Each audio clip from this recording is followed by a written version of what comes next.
У эфіры Белсату кароткае выданне навінаў чацвярга 8 лютага. У студыі працуе Александр Баразенко. Вітаю. У Беларусі пачаўся першы судовы працэс над памерлым чалавекам паводле абвінавачвання ў генацыдзе. Пра гэта паведамляе прэсавая служба Вярхоўнага суда.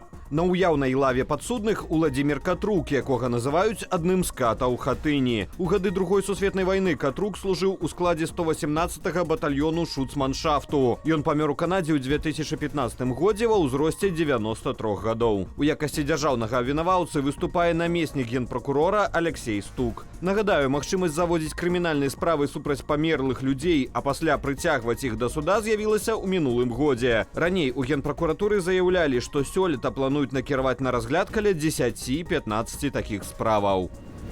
Вялікую партыю псіхатропных рэчываў выкрылі беларускія мытнікі ў пункце пропуску Катлоўка. 85,5 кілаграмаў псіхатропнага рэчыва 4 CMC знайшлі ў аўтамабілі грамадзяніна Літвы. Такой колькасці хапіла б на 300 тысячаў індывідуальных дозаў наркотыку. Брыкеты з рэчывам былі схаваныя ў абшыўцы аўтамабіля і газавым балоне. Супраць літоўца пачалі крымінальную справу. У дзяржаўным мытным камітэце зазначылі, што звычайна вялікія партыі псіхатропных рэчываў рухаюцца праз Беларусь транзітам, але гэты выпадак быў выключэннем. Партыя 4 CMC прызначалася для продажу у нашай краіне. Чарговы поспех крепкіх хазяйственнікаў Лукашэнкі. На гэты раз з крэдытамі прадпрыемстваў дрэваапрацоўкі. Згодна з новай пастановай Савету міністраў, за дзяржаўны кошт будуць пакрытыя адсоткі і частка асноўнага доўгу прадпрыемстваў Барысаўдрэў і Вацэвічдрэў, Светлагорскага цэлюлозна-картоннага камбінату, заводу газетнай паперы і кампаніі «Беларускія шпалеры». У Менску супрацоўнікі міліцыі затрымалі непаўнагадовага кур'ера тэлефонных махляроў. Але найбольш уражвае ў гэтай гісторыі не тое, што махляры пачалі выкарыстоўваць у сваіх схемах непаўналетніх, а сума, якую перадала кур'еру ахвяра махлярства. Сталічная пенсіянерка аддала 760 тысячаў еўраў наяўнымі. Падрабязнасці выпадку ў МУС абяцаюць распавесці неўзабаве. Ноччу атаку расійскімі беспілотнікамі зазналі гарады поўдня Украіны. У ЗСУ паведамілі, што сілам супрацьпаветранай абароны ўдалося знішчыць 11 з 17 дронаў камікадзе тыпу «Шахед». Трапляні зафіксаваныя ў Мікалаеве і Адэсе. У апошняй пашкоджаныя недабудаваны шматпавярховік і установа адукацыі. Пра пацярпелых у выніку атакі мясцовыя ўлады не паведамляюць.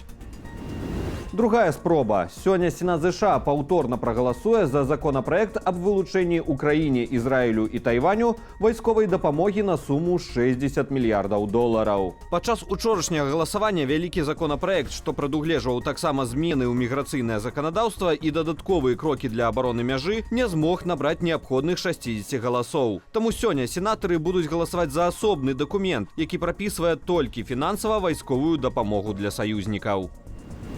Выборы безнадеждзена. Расійскі ЦВК не зарэгістраваў галоўнага суперніка Пуціна ў якасці кандыдата на сакавіцкія выбары. ЦВК Расіі прызнаў несапраўднымі 9147 подпісаў за вылучэнне Барыса Надеждзіна. Сапраўднымі прызнаныя 95,5 тысячаў подпісаў. Гэта менш за неабходныя 100 тысячаў. Надеждзін ужо заявіў, што не згодны з рашэннем ЦВК і будзе яго абскарджваць у Вярхоўным суде. Такім чынам, у выбарчым бюлетэні застануцца толькі 4 прозвішчы. Акрамя Владзіміра Пуціна, імітаваць канкурэнцыю ў прэзідэнцкай гонцы будуць кандыдаты-спойлеры. Лідар ЛДПР Леонід Слуцкі, камуніст Мікалай Харытонаў і прадстаўнік партыі «Новыя людзі» Уладзіслаў Даванкоў. Выбары прэзідэнта Расіі пройдуць з 15 да 17 сакавіка. Надеждзін адзін з прэтэндэнтаў, які публічна выступаў за завяршэнне вайны супраць Украіны і амністыю палітычных зняволеных.